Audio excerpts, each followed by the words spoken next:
जय हिंद।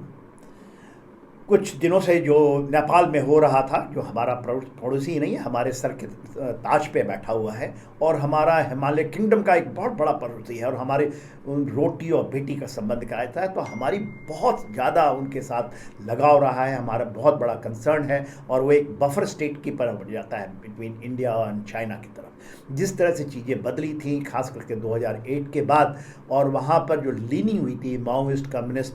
पार्टी का, खास करके जो United Leninist and Maoist forces हैं, जो चाइना का बड़ा हस्तक्षेप रहा था, भारत उसके लिए पैनी निगाह रख करके बड़ा कॉशियस तरीके से चल रहा था। बट जो 4 दिनों के पहले हुई है और उसके बाद आज जो खबर आई है, उसमें एक खबर आई है कि इंटरिम गवर्नमेंट में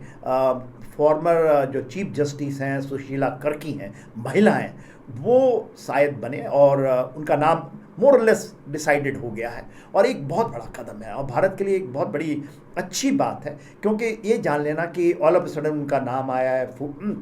फॉर्मर चीफ जस्टिस सुशील कर्की, तो है कहाँ और भारत के साथ उनका क्या संबंध रहा है। देखिए, ये बनारस हिंदू यूनिवर्सिटी में भी इन्होंने पॉलिटिकल साइंस की पढ़ाई की है और वहीं पर इनका जो संबंध बना दुर्गा प्रसाद सुवेदी से, वो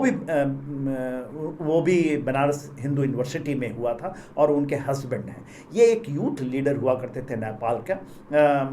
दुर्गा प्रसाद सुवेदी। तो उनके अंदर में दोनों चीज़ें हैं, एक तो उनके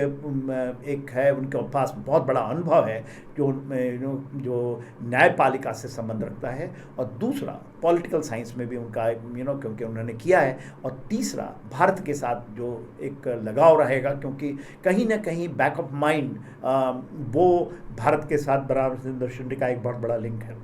दूसरा, वो ब्राह्मण हैं और उनके ऊपर एक इम्पीचमेंट आया था, वो 2016 से 2017 तक नेपाल के अंदर में रही हैं चीफ जस्टिस, और उनको इम्पीचमेंट लेकर आई थी उस समय, जो खास करके माओइस्ट सेंटर है और जो नेपाल की कांग्रेस लेकर आई थी, वो इम्पीचमेंट चला नहीं। तो उनका कहीं ना कहीं दूरी है, जो वहाँ के माओवादी या जो कम्युनिस्ट जो लगाव और सोच रखते हैं, जिनका लगाव चाइना से है, उनसे कहीं ना कहीं उनकी दूरी है, उनका एक खटास है उनके साथ में। तो एक बहुत बड़ी अच्छी खबर है कि आ रही हैं, वो एक बहुत परिपक्व महिला हैं और उनका संबंध भारत से अच्छा है। एक इसमें जो इम्पोर्टेंट चीज़ें हैं उनको जानना ये भी ज़रूरी है कि जो 4-5 दिनों से हम देख रहे हैं नेपाल के अंदर में जैसे परिस्थितियाँ बदली, तो ट्रिगर पॉइंट था जनजी का, जिसके अंदर में सोशल मीडिया का जो बैन हुआ था 26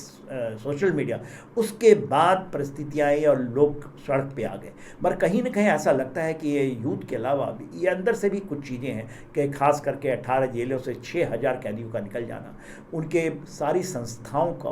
उनके पार्लियामेंट को जला, सुप्रीम कोर्ट को जला देना, उनके दफ्तरों को जला देना, एनीथिंग मार काट खून खराबा, इसके अलावा आगजनी,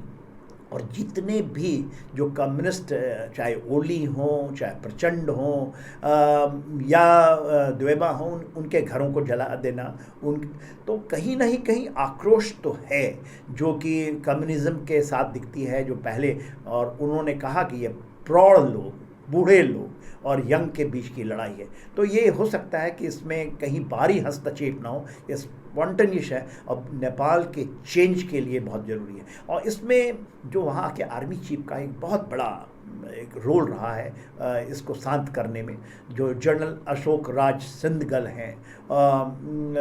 वो उनका एक बहुत बड़ा रोल रहा है, बहुत परिपक्व रोल रहा है। जिस तरह से वहाँ की सेना और भारतीय सेना और नेपाल की सेना का एक अपना ही एक मेल मिलाप है, एक अपनी आत्मीयता है, और हमारे चीफ भी नेपाल के चीफ के लिए एक ऑनरी चीफ आर्मी चीफ का वो हैसियत रखते हैं, जो भी प्रेजेंट आर्मी चीफ है उनका ऑनरी चीफ होते हैं वो नेपाल के आर्मी। तो एक बहुत बड़ा है जो जनरल अशोक राज हैं, वो भारत में भी 2 कोर्सेज़ किए हैं आर्मी की, हमारी कोर्सेज़, जिसमें कि जो मऊ में हमारी होती है हायर कमांड कोर्स और लॉन्ग डिफेंस मैनेजमेंट कोर्स 2 किया है, पर उन्होंने चाइना में भी किया है, नेशनल डिफेंस यूनिवर्सिटी जो हायर कोर्सेज हैं उन्होंने नेपाल किया है। तो उनकी लीनिंग के बारे में उनको दोनों चीज़ों से पता है, उन्होंने कौन सा रुख लिया है, क्या उनकी मन की बातें हैं, ये भी बहुत इम्पोर्टेंट रखता है कि भारत, क्योंकि नेपाल में इसका दर अंदाज़ा नहीं किया जा सकता कि उसमें चाइना की बहुत बड़ी डीलिंग है। अभी कुछ लोग आते हैं कि नहीं ये पूरा का पूरा डीप स्टेट का कराया हुआ है, मगर मुझे नहीं लगता कि यहाँ पर, क्योंकि लोग कहते हैं कि नहीं ये सी जैसे बंगाल में हुआ यहाँ पर भी उन्होंने कर दिया। वो यहाँ पर इंट्रेंस है जो तराई का इलाका है, वहाँ पर पाकिस्तान का बहुत बड़ा इंट्रेंस है, वहाँ पर टर्की का है, उसमें कतर के भी इंट्रेंस है। जो तराई जो भारत के साथ 1751 किलोमीटर का जो इलाका लगता है, और वो बड़ा सेंसिटिव है। प्लस वहाँ पर जो बहुत सारे वेपन लूटे गए हैं और जो कैदी निकल गए थे, और उनका पूरा का पूरा रुख भारत के तरफ है, इंक्लूडिंग जो आगजनी कर रहे थे, मारकाट कर रहे थे, खून खराबा कर रहे थे, यंग थे, और जो जिनकी फेस सोशल मीडिया में आ गई है, उनके ऊपर भी कार्रवाई करेगा। ऐसे खबरें आ रही हैं कि वो भी भाग करके भारत में आना चाहते हैं, और भारत के ये सेंसिटिव इलाका है, खास करके अभी बिहार में इलेक्शन होने वाले हैं। अभी देखिए एक डेथ का केसेस आए हैं, पॉलिटिकल किलिंग है कि क्या किलिंग है, ये बिहार से आई हैं। एक खबर ये भी आए थे कि 3 उग्रवादी बिहार में घुस गए थे, पहले ऐसा खबर आया था, मगर ये बहुत सेंसिटिव है। तो हमारे खास करके जो एसएसबी है, जो इस इसकी बॉर्डर सिक्योरिटी की जिम्मेदारी उनके पास में, तो उनका इसके अलावा मेरे अनुसार ये होना चाहिए कि ये बॉर्डर सील होनी चाहिए, अब बहुत तरीके से, including if the army has to be deployed, तो नेपाल की आर्मी के साथ मिल करके ये कोऑर्डिनेटेड तरीके से ये होना चाहिए, इसको रोकना चाहिए। तो ये बहुत बड़ी खबर है कि फॉर्मर सीजे सुशील कुर्क करके शायद वो शपथ लें, ऐसा खबर आ रहा है। जय हिंद।